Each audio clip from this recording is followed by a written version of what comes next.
Good morning, good afternoon, good evening, everyone, and welcome to Unstoppable Entrepreneurs, 7 Pathways to Startup Success, Creating Value Through Innovation. My name is Michelle Eisenberg, and I am a program assistant at the NASDAQ Entrepreneurial Center. And for those of you who may not know, the NASDAQ Center is a nonprofit improving access and knowledge in entrepreneurship to advance economic progress for all. And so, as you will see in the chat in just a moment, the NASDAQ Center provides programs, resources, and exceptional mentorship to help entrepreneurs fuel prosperity no matter where their journey begins. So, be sure to check out those links and resources that are going to be shared in the chat here. Just a couple of housekeeping items before we get started. First, let us know where you are dialing in from by dropping it in the chat. We'd love to see where everyone's joining us for our time together today. And second, we are going to open up for live Q&A at the end of the event. So feel free to submit your questions at any time throughout the event using the Q&A function at the bottom of your screen, and we will do our best to get to as many as we can. All right, now I'm going to launch a few polls to step back and take a temperature gauge on how everyone is doing today. And we use this information to guide the programs we provide for this global community of entrepreneurs. And of course, if there's any specific challenges or topics you'd like us to create programs and resources for, feel free to share that in the chat as well. So let me launch this first poll. How are you feeling? Fearful, anxious, surviving, or optimistic? And while you are answering, I'd like to take a moment to recognize the incredible support of our corporate partners. The work that we do at the center would not be possible without the generosity and belief of our partners and funders, including NASDAQ, Wells Fargo, KPMG, JP Morgan Chase, Wilson Sonsini, Walmart, the Narit Foundation, and BPM. We are deeply grateful for their partnership and hope you'll join us in sharing that appreciation. All right, I'll give this poll going once, going twice. All right, I'm going to end this poll and share these results. Awesome. Optimism coming up in the lead. Also have some folks in the surviving realm and feeling a little bit anxious. Hopefully this shows you that no matter what you are feeling, you are not alone. And hopefully our session today will help alleviate some of those feelings. So I'm going to stop sharing this poll and launch the second one. Oops. What is keeping you up at night? Is it finance, sales, marketing, scale, pivot, team, or surviving? Let us know. Awesome. We got folks from New York, Delaware, Massachusetts, Maryland, California, Illinois, Texas, Louisiana, Florida, wonderful, Trinidad, Virginia, Nigeria, Washington, D.C., Georgia, New Jersey, wonderful. So great to have you all dialing in from all over the place. That's so awesome. Awesome, Turkey, wonderful. All right, I'm gonna give this poll going once, going twice. All right, I'm gonna end this poll and share these results here. All right, finance coming up in the lead, sales right behind, but we got needs all across the board here. So thank you all so much for participating. I'm going to stop sharing that poll. And without any further delay, please join me in giving a warm welcome to our special guest, Lori Rosenkopf, Vice Dean of Entrepreneurship at the Wharton School of the University of Pennsylvania and author of Unstoppable Entrepreneurs. Lori, so excited to have you here with us today for this conversation. Thank you for joining us. Well, thanks, Michelle. It's fabulous to be here, and I enjoyed seeing how people were feeling in the polls. Just to introduce myself, I'm Lori Rosenkopf, and I have been at Wharton for over 30 years now. I was trained in engineering and business, and I now serve not only as a professor, but as our Vice Dean of Entrepreneurship. And that means I'm responsible for our Venture Lab, which is where we build an ecosystem that supports all of our student entrepreneurs across all of our schools at Penn. And I'm also responsible for our facility in Wharton, San Francisco. And that's where I'm sitting right now. That's the Bay Bridge behind me. So I'm just a few blocks from the physical location of the NASDAQ Entrepreneurial Center. So glad to be here with everyone. Ah, wonderful. Love it. And it's so uh great, thinking about the types of students that you're working with, folks that are just kind of at the beginning of their entrepreneurial journey. And I'm sure that there's many in the audience here that may find themselves at a similar stage in their entrepreneurial journey. So that's wonderful. And I'm excited to hear the stories. So let's jump right in. Something that it's a term that some people may be familiar with, and you kind of touch on it in your book, challenging this archetype of the Silicon Valley wonderkind. Can you maybe talk about what this means, why you think this stereotype has persisted, and maybe how it's limited who sees themselves as an entrepreneur? Yes, I wrote the book, Michelle, because role models matter. And there's lots of research that shows, for example, if you expose women to female entrepreneurial role models, they will start reporting more efficacy. They feel like they can be more effective. They'll come up with more entrepreneurial ideas in experimental settings and the like. So role models matter. And I felt that there was a very strong media stereotype that looked one way, right? The college dropout that gets a lot of venture funding and builds a unicorn. And while that is a very effective way of creating financial value, it's not the vast majority of entrepreneurship that goes on. And I have so many students of so many different types working in so many different industries, and we're connecting them with alumni across the globe who also are following many different entrepreneurial paths. So I wanted to get those sort of stories out there to give people some new role models so they could see that it's not a one size fits all path. There's so many different ways to be entrepreneurial throughout your career. Yeah. Yeah, absolutely. That's so interesting. And, something that we're always talking about is, that peer support is so key, and connecting with folks that understand your experience, your as an entrepreneur. And that kind of, I think, goes back to this idea that you're talking about of, diversity in the role models that we see in entrepreneurship.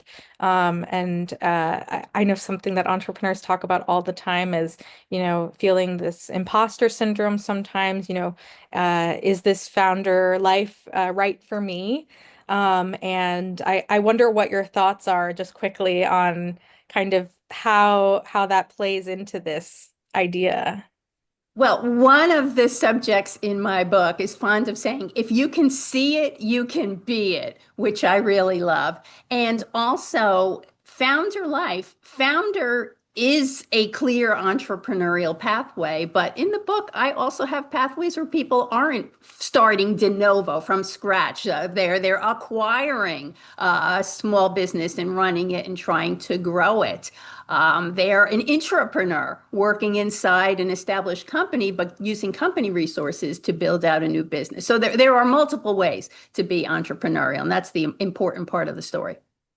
Love it. Amazing. And so, but before we get too into the weeds, I would love to, just hear what are these seven distinct entrepreneurial pathways, and Mhm. what inspired you to map these out? And how can recognizing where you fall open up new doors? Yeah, those are such great questions, and they really are at the heart of the book. In my administrator life over the past decade, I've gotten to meet so many incredible alumni, as I've mentioned, and I wanted to be able to tell some of these stories to provide these new role models. I start the book with the disruptor, which is the media stereotype in some ways, but the disruptor I've chosen is Amy Errett, who is the CEO of Madison Reed. So she's building essentially a venture-backed unicorn, not a college dropout though.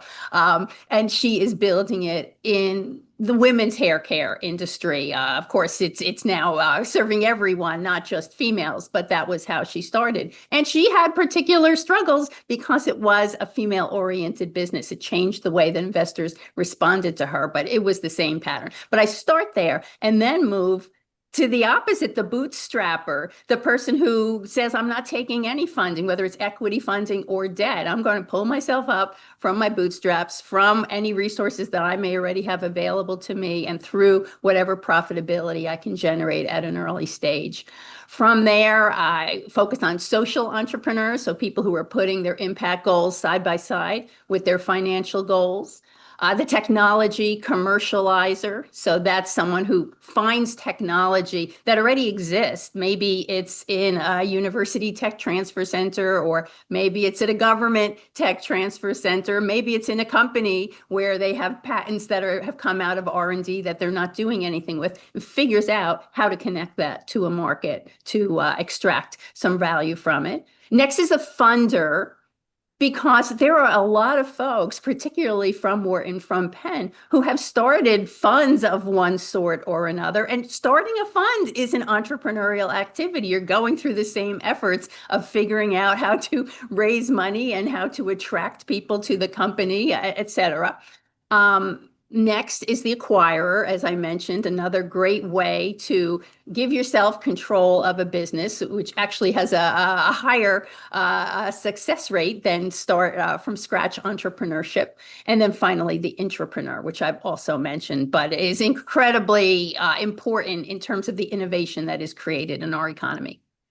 Yeah, really interesting. And uh, just a quick question. Are these pathways, do you typically see founders kind of fall into one pathway and follow that long term, or are there phases kind of where entrepreneurs are switching between these pathways? Yeah, these pathways are not mutually exclusive. You can be doing many things at the same time. For example, one of my entrepreneurs, Jared Tingle, he started Harlem Capital. He's an African American male who said too much alpha is being left on the table because it's harder for underrepresented founders to get their hands on venture dollars. And that's the funder role. But he also has a very strong social mission because he's building up special supports for this community. Everyone is welcome in the community, but their diverse founders are more highly represented in that community. So he's doing both at the same time. And then I tell stories of other entrepreneurs at one phase of their career who then move from, say, being an intrapreneur to an acquirer. After they leave their company, they go and acquire something else, and they're attempting to disrupt an industry. We'll get into the stories a bit more, but the point is that over the span of a career, a person can fulfill many of those different roles. And so the spirit of the book is to meet people where they are and to get them to recognize that whatever they're doing, they're already doing things that are innovative, even if that's only in your home life and devising new routines that are helping your family get their business done a little bit better. But recognizing that is the seed of saying, I can take the next step. I can create value through innovation. And for me, that's how I define entrepreneurship. Amazing. Love that. What a great perspective. And I think from there, I'm I'm curious, and I wonder if other entrepreneurs in the audience are kind of, what your perception is of what it means to be successful as an entrepreneur. And you have these 6 R's that you outline. Can you maybe walk us through these and how they can serve as a guide for navigating challenges of all kinds? Yeah, I have 6 R's of an entrepreneurial mindset. I mean, it's a little bit separate from the success piece, but we can go there too. But the 6 R's were a way of distilling across these very different people and different stories, different pathways, a set of characteristics or orientations that seem to be helping people achieve the aims that they were shooting for. And so there are 6 of them. Well, I'll just rattle them off and then we can decide where we want to dig in. There's reason, recombination, relationships, resources, resilience, and results. And as a throwaway, risk is not one of the R's, but we'll come back there later as well. But just to talk about a couple of them to get us started, reason was a really interesting one for me because the stereotype again takes us back to the person who says, I knew I wanted to be an entrepreneur since I was a kid. I got in trouble with the principal because I brought my Halloween candy to school and was reselling it. Or I was the best paper boy on my route. Or I was selling Girl Scout cookies and I was the best seller in the troop. And so like that's some of the feeling and the rhetoric around it. And it turns out among the subjects I studied, about half of them had something that was burning in them, maybe not from childhood, but a passion to, like Jared, to help more diverse entrepreneurs enter the community. Caitlin, who wants to help young women find good careers. Or Joan, who's saying, I want to cure life-threatening diseases. So about half of my folks have that reason that's been instilled in them, and this is the passion they will follow for the rest of their career in one way or another, even if they do different things.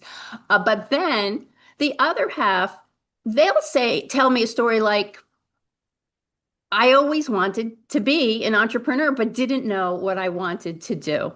Right. So again, getting back to that stereotype a little bit, but they have to find a place. I mentioned Amy Errett and Madison Reed. Amy wasn't a little girl saying, I want to help women color their hair more effectively. But after her time in venture capital and some other forays into entrepreneurship, she saw the pattern, the big addressable market, the repeating subscription nature of it, and went for it.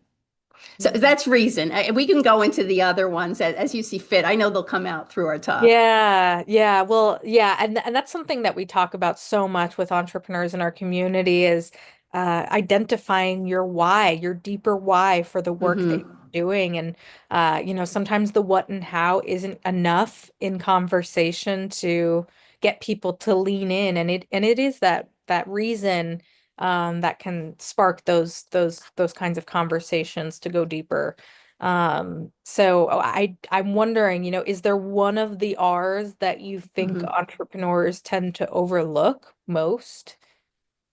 Hmm. Well, I have one that I think is more unique than a lot of these typologies you see. And so let me throw that one out there.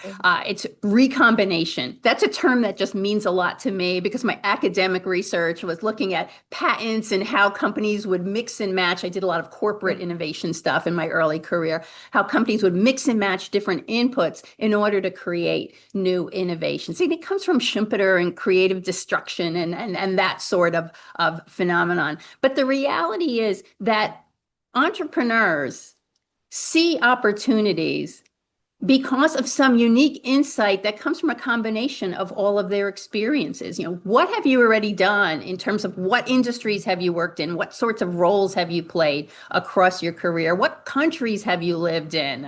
What kinds of coursework did you take, or what are you doing now as a hobby? These give people ways to see situations a little differently, which is a lot of the seed of innovation. And so with grown folks who are saying, I want to be more entrepreneurial, I say, well, let's take a look at the kinds of places where you have some real knowledge. But for our young students, I'll frequently say, don't follow the cookie cutter path. It's so easy to take the same degree path that everyone else takes. And that's what you did all through high school to get into college. And that's what you're doing now to get this first job at some prestigious corporation. But can you take a minor in cinema studies or art history, or go and spend a summer living abroad and experiencing a different culture? Like, giving yourself the opportunity to mix and match creates incredible insights. And then getting back to my point about risk is not one of my R's. What looks risky to others does not look as risky to you because you know these two different domains. Yeah. Oh, that's so interesting. And I think, as a lot of entrepreneurs are thinking about redefining the way that they view success through this lens, they're going to encounter those failures. They're going to face uncertain times, and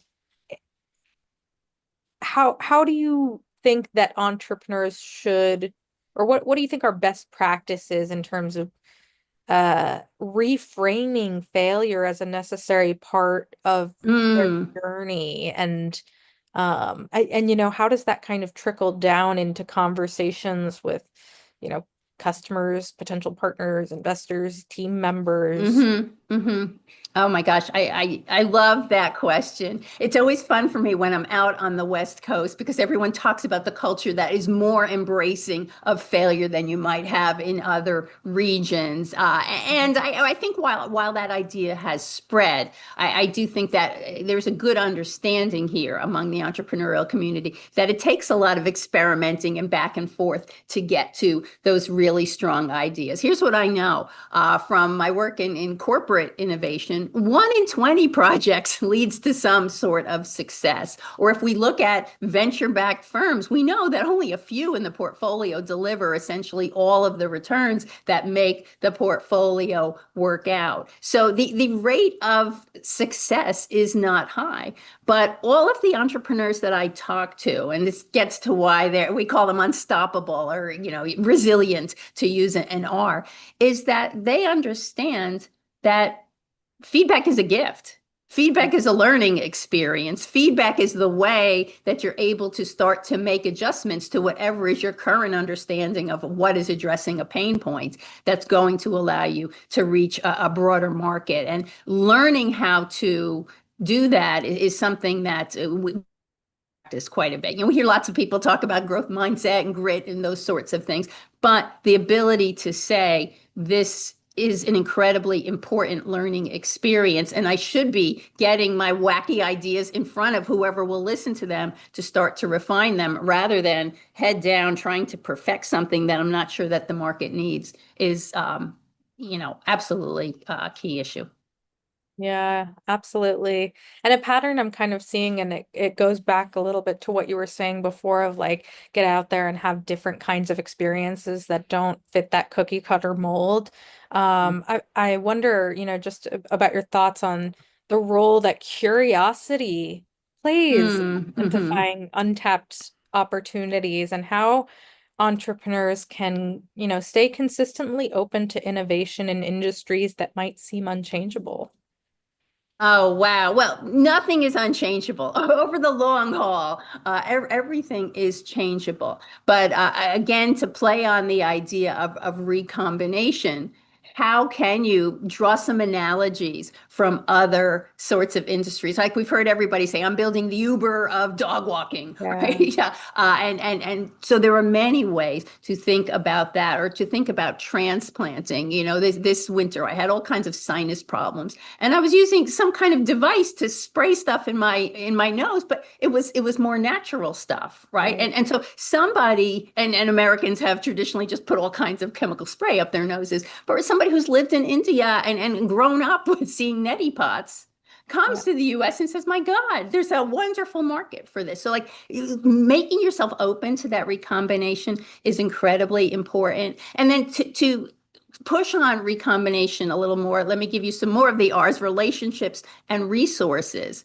Having network connections that expose you to different domains of the whole big social network out there is also incredibly important because those relationships are what's giving you access to resources, the knowledge you need, the expertise, the mentoring, the advice, and you want to get that from different spaces. It's giving you access to funding in some cases as you get to the stage where you really are in need of it. And it's giving you access to talent because you want to bring in people who are good at the things that you're not able to do effectively yourself, or you should be delegating.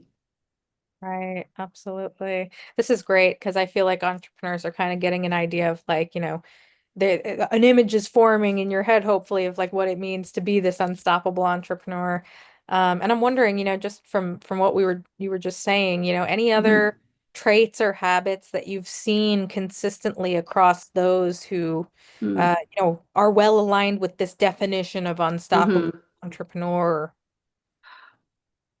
Every one of my subjects, I've just been amazed at how disciplined They are. They have a lot of personal routines because there are so many demands on entrepreneurs. Right? Your work is never done because you're always saying, here's 10 next steps I could take, and which ones am I going to do today? So, some basic hygiene things like meditating, getting enough sleep, and the like. But then also planning out the day or the week. They're very, very serious about their calendars and creating protected time to work with their team members and protected time to do their own thinking, as well as protected time for their health and their families and the like. So they're extremely disciplined. They don't let any time slip away. Another thing I've heard from several of them, which I love, is how much can you delegate and how much can you stay in your, some people call it your zone of genius, your genius zone, or how much can you spend time just working on your superpowers and using your superpowers. But the idea being that the more that you can spend time doing the things that you're fabulous at, the more joy you're going to take from the role, and that creates this impetus for you to look outside for other talent to fill in the pieces that don't give you joy or that you wouldn't be the best at. And that's the solopreneur is a lonely life. And if you are able to work with someone else, I heard from many people how important their co-founders are or their early partners into the business, and their networks are incredibly important to their well-being, emotional and mental well-being. Yeah. Yeah. Wonderful. Really amazing. Just to switch gears a little bit, I'm wondering, something that you explore is in the book is kind of how bias and systemic obstacles can Mm, impact who gets funded and supported. And so, right. what are some strategies that you've seen entrepreneurs use to move forward despite those Mhm. barriers? And for those who are, underestimated or overlooked, what kinds of internal mindset shifts or external strategies are Mhm. most helpful for building that momentum and credibility? Okay, let me do two. Yeah. One is find your team, find your tribe, find your people.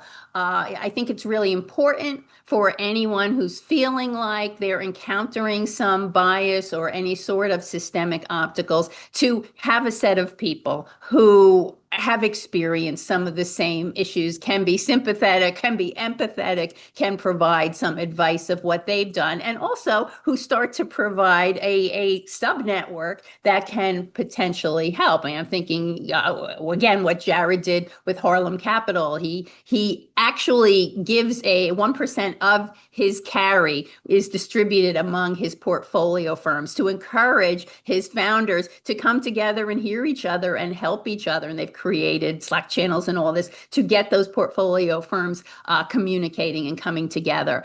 For women, I think about organizations like All Raise, where they're really looking to promote female founders, and you're getting access to lots of investors who are looking to invest in that community. I mean, it's a little bit sketchy at this very moment because all organizations have to be particularly careful about how they're expressing any material benefits that they might be distributing. But I think these are problems that are overcome. And as long as an organization is welcoming allies, it's still going to attract a lot of the people who you want to interact with. So I think that sense of community is incredibly important. Now let's talk a little bit more tactics from research. I'm sure some of the members of your audience must be familiar with some of the work that was done by Donna Kahns looking at pitches by males and females. So this is a gender study and looking at biases in that process. Laura Huang, who wrote the book Edge, who's also fabulous, she was one of the co-authors there too. So what did they do? They looked at a bunch of people pitching at Tech Disrupt. And so these are all high-end sorts of pitches. They're all of good quality.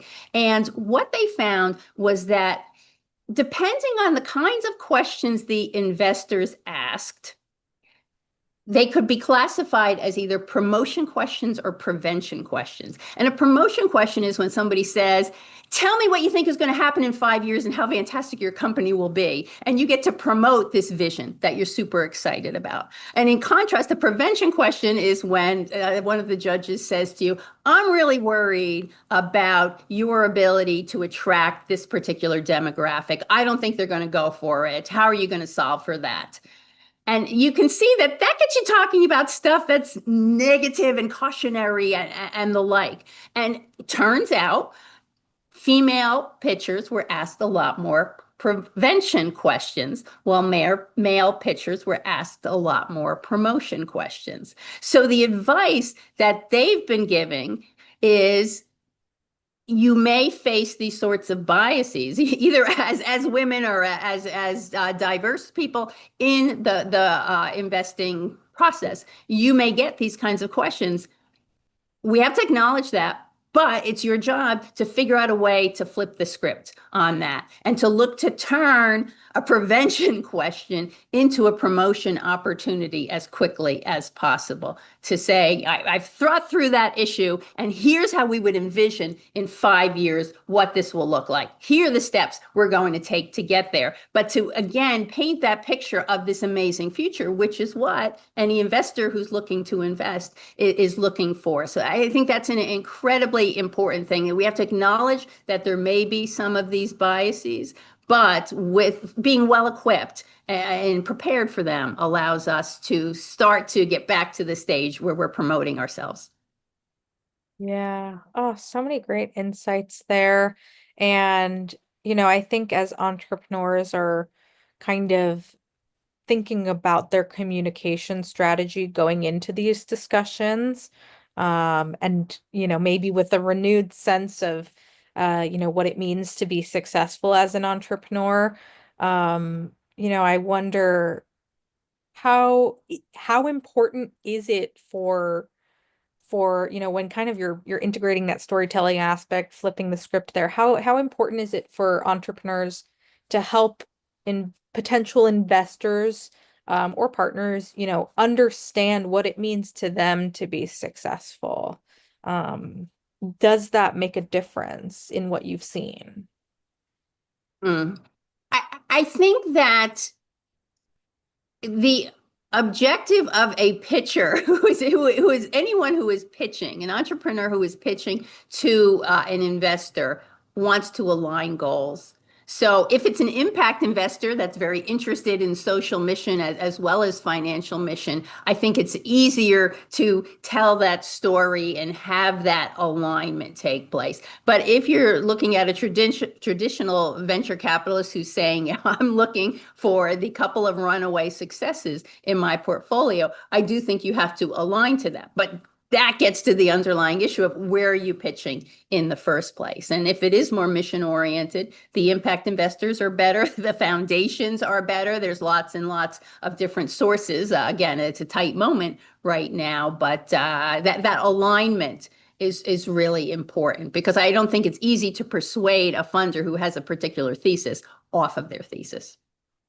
Yeah, yeah, really great. I know we have some founders that, are in the process of scaling or preparing to scale.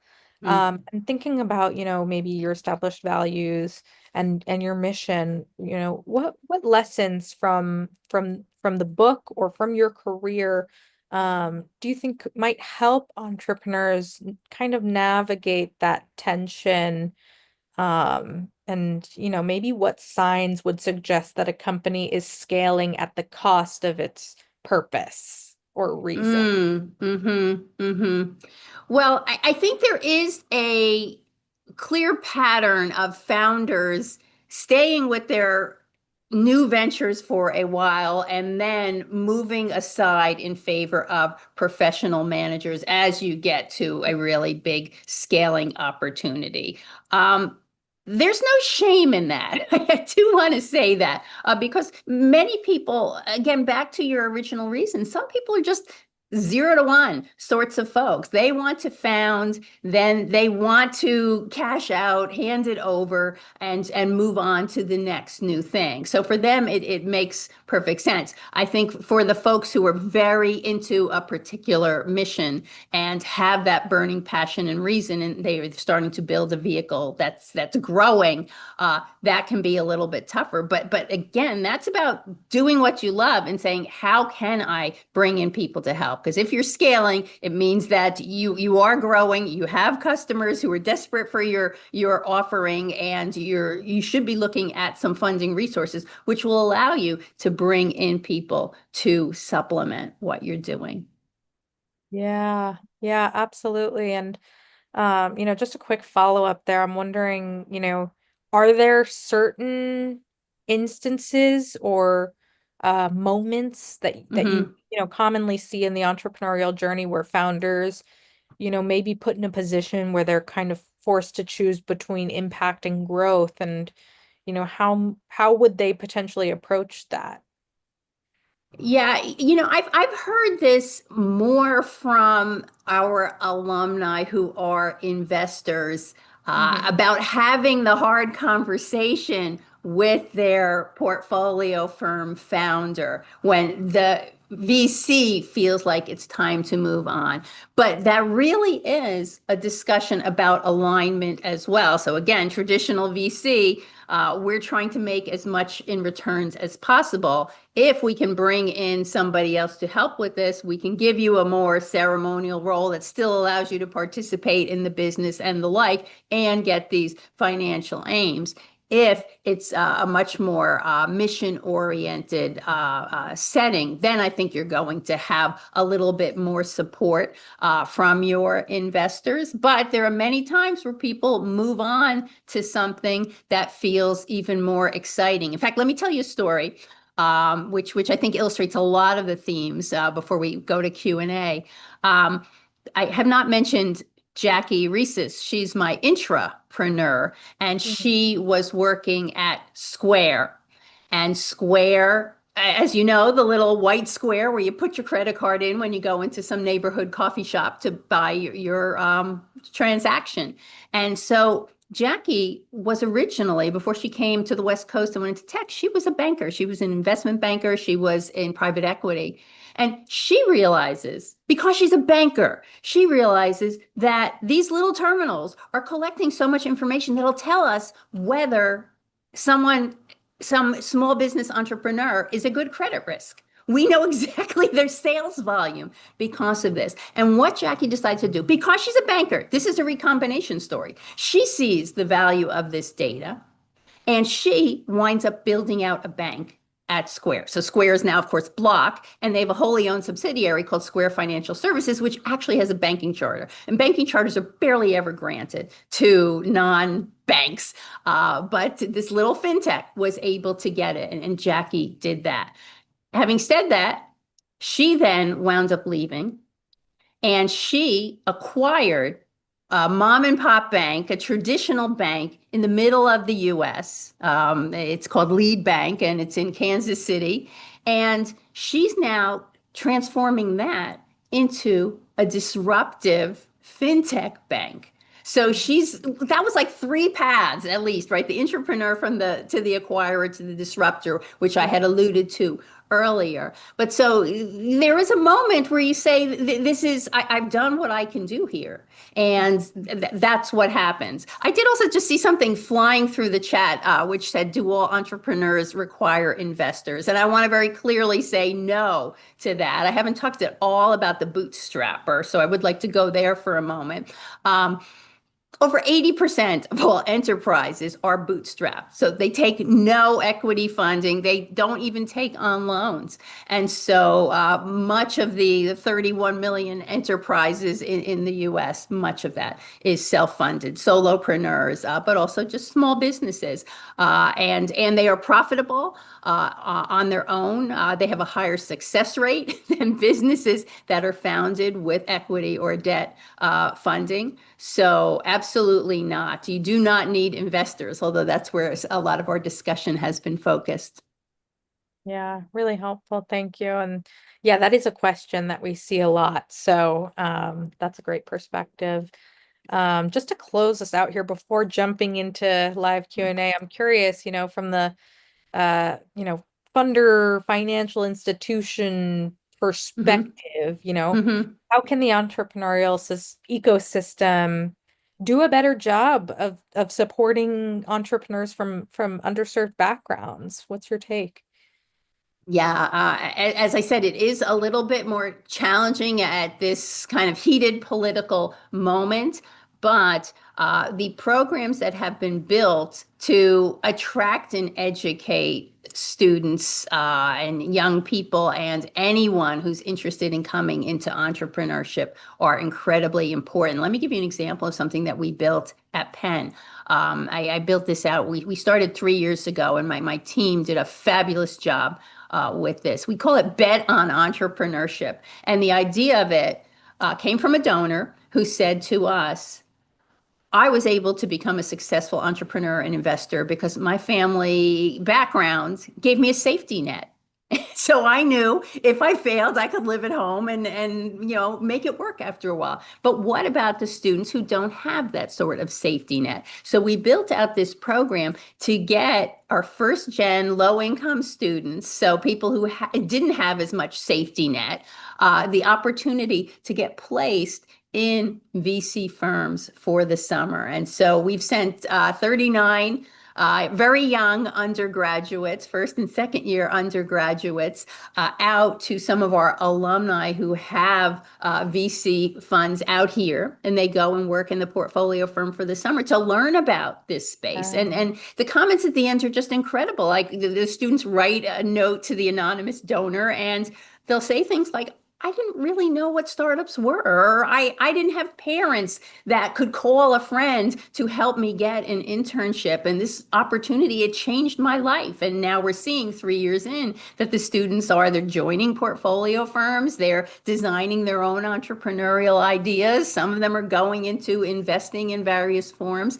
but building up those sorts of programs that give people an opportunity to, again, find their tribe and have that support are incredibly, incredibly important. And anything that provides some sort of a safety net can be really helpful. Again, back to research, I've seen work that looked at before Obamacare, the Affordable Care Act, those sorts of provisions were implemented in some states at different times. And if you track through, you can see as those provisions came in where everyone knew they could have health insurance, rates of entrepreneurship rose in those states. Because again, Oh, people yeah. weren't saying, I'm going to leave my regular job and I can't provide for my family. So any kind of support like that is going to also just increase entry into entrepreneurship. Yeah, so many great points there. Thank you so much. And we do have some time for live Q&A now. So if you are in the audience and you have a question for Lori, make sure to drop it in that Q&A box at the bottom. We'll try to get to as many as possible. So let's jump right in here. We have one person. How can emerging market founders strategically position their startup to gain visibility and trust from top-tier global investors, especially in underfunded but high impact sectors? This person's a health tech founder in Africa, it sounds like. Any thoughts? Wow. Yeah, this is such a great question. Well, there are some funds that really specifically focus on the bridge between the US and other regions. I'm thinking of Misma Ventures is one that I talk about in my book. This is Catherine Lung, and she started a fund. She's based in Hong Kong, but she started a fund to connect Israeli firms, and so that, they're the sort of cybersecurity and that sort of stuff with Silicon Valley. And in the health tech space, there's an increasing number of people who are also looking to create those sorts of options. So I'd say you're looking for those sorts of players who are trying to boundary span across geography. And so these are people who are from the different countries who've then, in some cases, come to the US and gotten exposed to that sort of schooling or practice, but increasingly they're doing it themselves. They're building out those networks. That's incredibly important. I mean, there are also in the health tech space, there are lots and lots of different sorts of grant competitions that give you the opportunity to create more visibility. Yeah. Yeah. Really insightful. Thank you. We have another question here. I know we touched on storytelling a bit Mhm. throughout the conversation, but any thoughts about just best practices with storytelling, finding a balance where you're not necessarily being too sappy or salesy?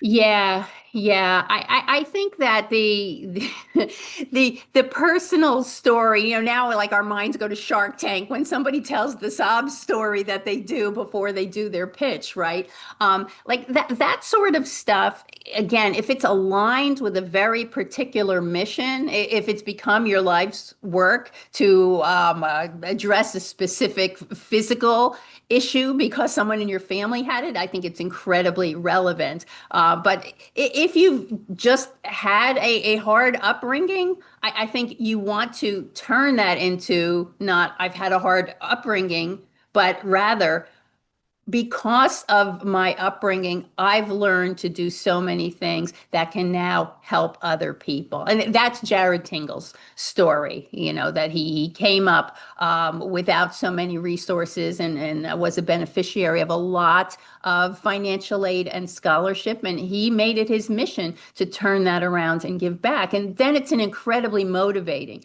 part of the story. But aligning it with the mission of your organization, I think is what makes it feel authentic rather than Yeah. sappy. Yeah, really great. And that's something that we talk about with entrepreneurs as well, always connecting back to that deeper purpose. Wonderful. We have another entrepreneur here that's, kind of wondering how pricing can play into these kinds of conversations. They're specifically wondering, how might you kind of approach conversations where somebody may question your pricing that you've established. Any thoughts there?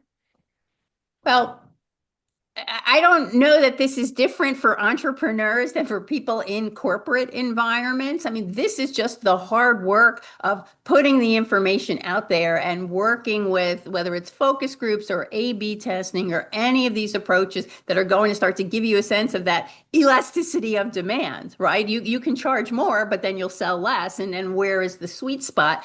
Being able to come at that with data is incredibly, incredibly important, right? Like setting pricing should not be intuitive. And if you're at a very early stage where you can't even get that sort of data yet, it's just a flash in the pan idea. Can you put that idea online and see how much traffic you can drive to a website to see that? And can you put a call to action button on that first page to see if people want to learn more about something you're envisioning? Or can you use Kickstarter or even choose your favorite funding platform, but to get people to give you $25 or $250 toward a promise of something that might be delivered later? That's going to start to get the wheels rolling on devising some real data that'll help you be more convincing about impact than just, well, I decided on this price because people were buying it and I've Yeah. never really analyzed it. Yeah, yeah, absolutely. A lot of great ideas there. So hopefully there's some inspiration.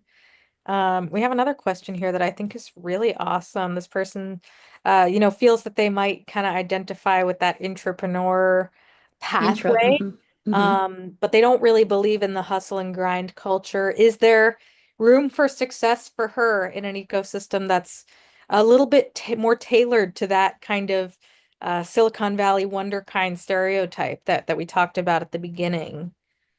Well, the entrepreneur path is incredibly important. First thing, let me throw out a statistic, which I don't think I've said yet.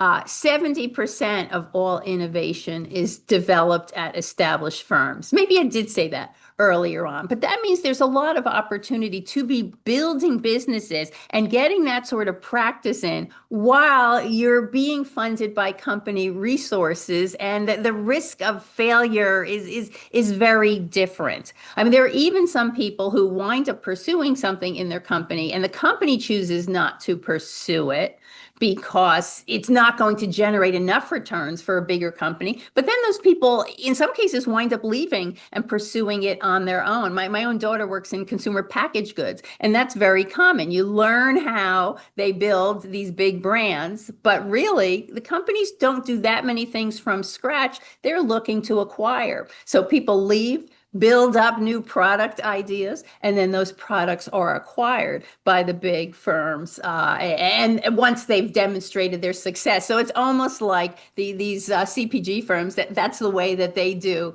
their venture funding, right? They just keep looking at all these external options to do that. But people who get to do things that are intrapreneurial tend to report more job satisfaction. And again, they're getting this different sort of role modeling.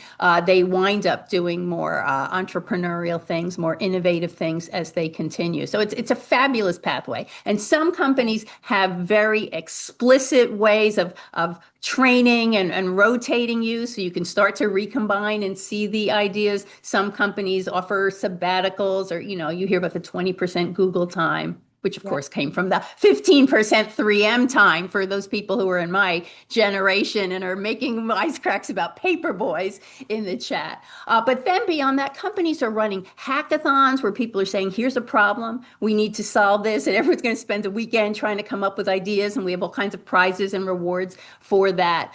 So there really are a lot of opportunities if you start looking around. But if you have ideas and you can't get traction with them in your company, don't get discouraged, but rather say, what are the other ways that I could pursue this idea? Is there something I could be doing on the side at home to see if it starts to come together in a way that, again, I could bring in front of corporate management, or at some point I might get the confidence to go out and do it myself.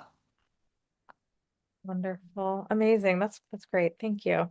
Um, and hopefully that definitely for those of us who are in the audience and are kind of feeling like they're aligning with that entrepreneur, that's helpful there.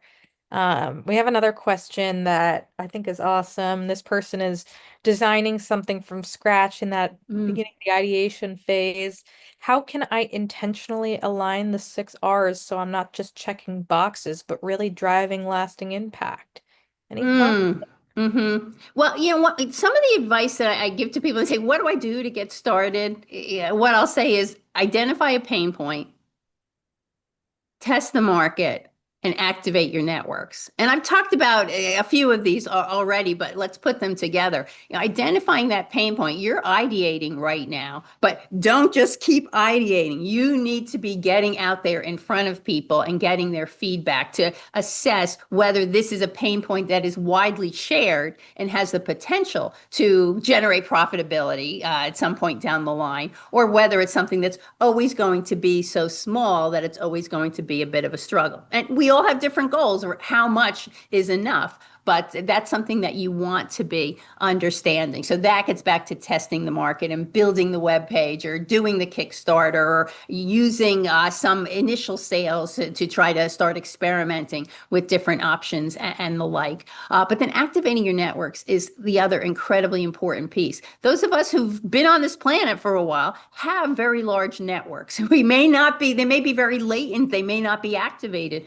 right now, but we've gone to school with a lot of people, we've worked with a lot of people, we interact with a lot of people in our community, and then we have social and virtual presences that could become quite large, if not through our own set of connections, through the connections of our connections. And it kind of wraps back around on itself, because you need to be solving a pain point where people are desperate for a better solution. I don't know about you, Michelle, but I get probably 100 emails a day from people who are trying to sell me new products for students in education, because I'm an educator. It's like overwhelming to Yeah. deal with all of that. So we have the attention economy problem. But if someone I know contacts me and says, "Hey, I'm working with someone who has this really fabulous thing, can you give them 15 minutes of your time to hear this out?" That's a very different sort of Totally. approach. So using those networks is incredibly important. Yeah, absolutely. So great. So insightful. I think we have time for one more question. And I think this just goes back to what you were talking about a little bit before with bootstrapping. You Oh, mentioned, good. Hmm. bootstrapping Hmm. you know, businesses you've seen, have higher success rate than those, that receive funding? Is there a reason, what's the Mhm. pattern there that for why that is? Do you have any insight there?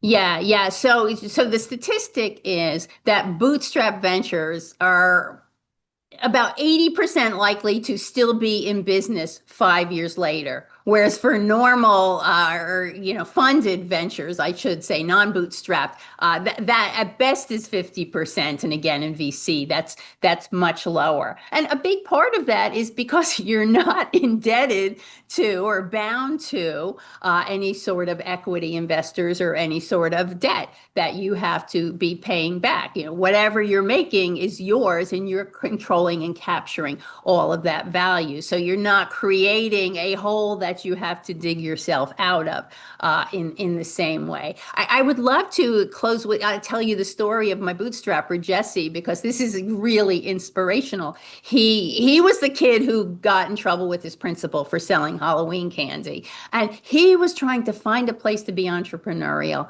And he fell upon, after a few years of working like a typical Wharton job out of school, right, working for Goldman Sachs, McKinsey, these prestigious kinds of places, but he didn't like it enough to want to do it for his life. He decided he was going to go with two of his college friends, and they were going to pool their little bit of savings, and they tried to find a space, and they wound up in digital marketing.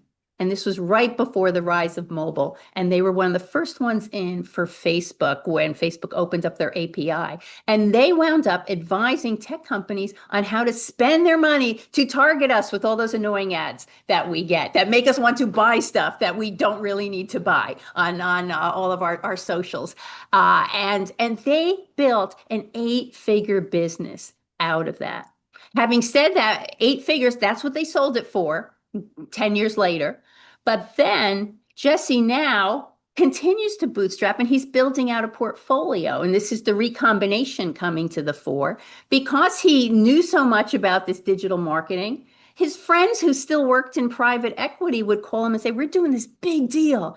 We have no idea whether their digital media strategy makes any sense." He's built a consulting group that helps analyze these things. He's built another company that you outsource a lot of talent to the Philippines if you're trying to grow revenue through digital marketing. And he's built a company that places digital marketers with firms here in the US. He's built a content business. He has a newsletter called Bootstrap Giants and has tons of followers, and all these things start feeding each other. So because of what he originally did, these other opportunities started flowing to him. It's like that's an incredible bootstrapping story. Many people start bootstrapping and then grow to a point where they say, "I need funding if I'm going to scale." But it's just a great story. Yeah, yeah, no, and it is honestly an important reminder. I know that sometimes we have entrepreneurs, and it can be hard to actually visualize the path that it took someone who's so successful to get to where they are now, and all of the challenges and barriers that they faced along the way that they had to overcome. So it's just so important to highlight that. Yeah, and I think that's something that's worth underscoring again. When we get back to this idea of being unstoppable and being resilient, every single one of the stories that are told in the book are ones where people say, "Here was a moment that it was a real problem. I'm running bus tours and it's COVID. How am I ever going to have a business if I can't put anybody? I was putting all these young girls on buses."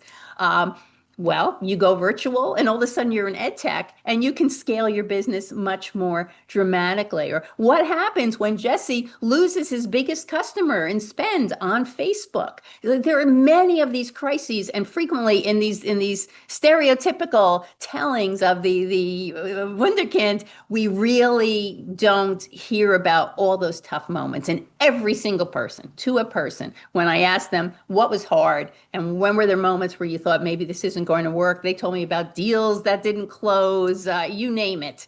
They had it. So that is a part of the process.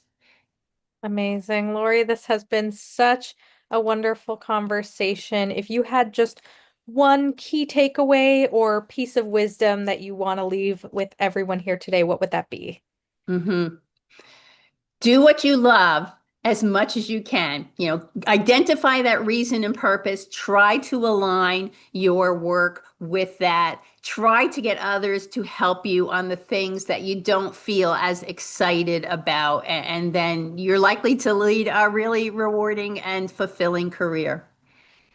Awesome, Lori. Thank you so much for taking the time to share these insights and engage with our community here. Just such a great overview of what it means to be an unstoppable entrepreneur. And so, on behalf of the NASDAQ Center and everyone here today, we just sincerely thank you for joining us. Well, absolutely. It was really my pleasure. So many amazing questions in our session, but also in the chat, which I was peeking at a bit. And it's really my pleasure. And anyone who wants to learn more about Venture Lab and what we do at Penn, venturelab.upenn.edu. Please follow me on LinkedIn is my primary outlet. I also have my own website. You can see how to spell my name right there. I'm an Lori, kind of Lori. And please have a look at Unstoppable Entrepreneurs. It was a labor of love to write, and I hope to touch as many people as possible with it. Thanks for having me. Amazing. Thank you, Lori. And we've put those links in the chat, so be sure to check them out. And to our audience, we would love for you to join us again for upcoming webinars, which you can view using the link that was just posted in the chat. And thank you all so much for joining us today. We look forward to welcoming you back online with us soon. Bye, everyone.